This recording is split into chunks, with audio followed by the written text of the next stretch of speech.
আমরা মনে করি আমরা উদ্যোক্তা, আমরা এই পর্যটন শিল্পের বিকাশের স্বার্থে আমরা এই হোটেল আমরা পরিচালনা করছি। হোটেল ব্যবহার করবে দেশের জনগণ, আমরা উদ্যোক্তা মাত্র।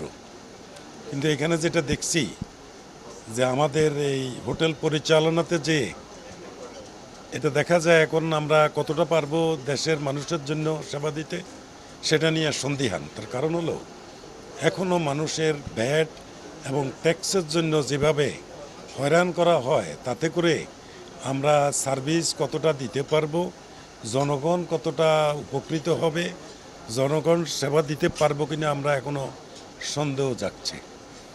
কারণ মানুষের জীবন মান উন্নয়নে জন্ম থেকে মৃত্যু পর্যন্ত মানুষ চায় কি সে বাঁচবে, তাকে ঘুমাবে, বাঁচবে এবং খাবে। তো এই মানুষ যখন বাড়ি করে থাকবে, তার বাইরে গেলে তাকে হোটেলে উঠতে হবে, সেখানে বাস করবে এবং সেখানে খাবে।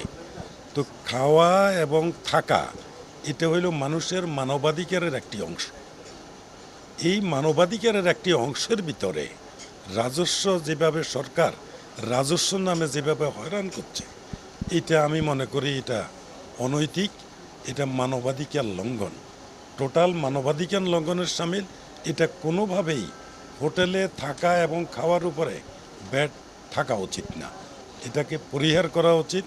আর যদি থাকে তাইলে এটা বুঝতে হবে সরাসরি মানবাধিকার লঙ্ঘন হচ্ছে।